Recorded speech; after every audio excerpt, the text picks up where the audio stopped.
Hi, my name is Patrick Heath, Senior Marketing Manager for Microchip's 16-bit microcontroller division and responsible for motor control. Today I would like to introduce you to our new dsPIC33CK low-voltage motor control development board.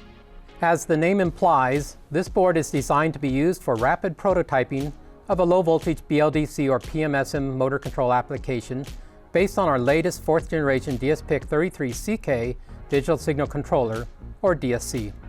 Let's start with why you would need a motor control development board. Some might ask, why can't you just use a breadboard, plug in the components, and just wire wrap the connections? Well, as it turns out, there are several reasons that this won't work. The first is that there is a lot of power flowing through the 6 MOSFETs shown here in the box. They need to be soldered to large copper pads on a printed circuit board in order to effectively conduct the heat away. Otherwise, they will pop or explode, and trust me, you don't want to be anywhere near them when this happens. Another reason is that motors inherently create a lot of electrical noise, and this noise will be conducted or induced into other signals and into the dsPIC motor controller itself, causing all sorts of issues. To avoid this, you need a real PCB with separate digital and analog power and ground planes and RC filters on the motor feedback signals. So let's say that you want to create an application which needs to spin a motor. Why should you buy this dsPIC33CK low voltage motor control board? Here are 7 good reasons for you to consider it. First of all, this board is very flexible. You can connect any 12 to 48 volt power supply. Also, the power supply section provides 3 regulated voltage outputs for the MOSFET gate drivers, the Hall sensors, and the dsPIC motor controller. You can power the board from any AC/DC power adapter with a positive tip style barrel connector, such as this 24 volt one that I bought on DigiKey. You can also use a lab benchtop power supply and connect it to the board. You just need to ensure that your power supply has enough current to run your motor at full speed. Second, this board supports a wide range of 3-phase motors, such as BLDC, PMSM, or IPM, which would be connected to the bottom right side of the board. If you don't have your own motor to start with, I recommend purchasing this 24 volt 1 amp BLDC Hurst motor from our Microchip Direct website, which we use for all of our out-of-the-box demos. We'll provide a link for the motor in the description of this video. Thirdly, the board supports a wide range of common motor control algorithms, starting with simple 6-step block commutation using 3 Hall sensors. Here, you can see the connector on the bottom of the board to hook up the 3 Hall signals plus power and ground. The board supports motors with optical encoders mounted on them.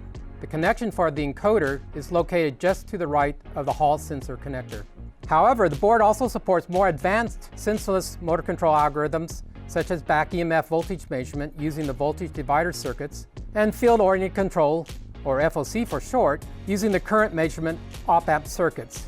Note that the dsPIC motor control DSC internally contains 3 very good op-amps, which can be used for measuring 2 motor phases and the overall motor current. Using these instead of external op-amps will provide a lower bill of materials cost, as well as a smaller PCB. Reason number 4 is that this board includes an advanced program and debug interface called PICKit Onboard version 4, shown here. Having this circuit on board saves money over purchasing a separate hardware programmer debugger, such as PICKit 4 or ICD4. With a USB cable connected to your PC, you can program the dsPIC digital signal controller and debug software using Microchip's free MPLAB X IDE. There's also a free software plugin to MPLAB X IDE called X2C Scope, which features a monitor that continuously reads variables from the target and displays the data as numeric values. The plugin also contains an oscilloscope-like GUI, including features like channel and trigger configuration for up to 8 channels and an offset and gain for each channel. For example, you can use X2C Scope to monitor the 3 motor phase currents and voltages in real time, change a control parameter, and immediately see the effect without having to recompile and program the flash on the dsPIC. This capability really saves a lot of time during the debug cycle.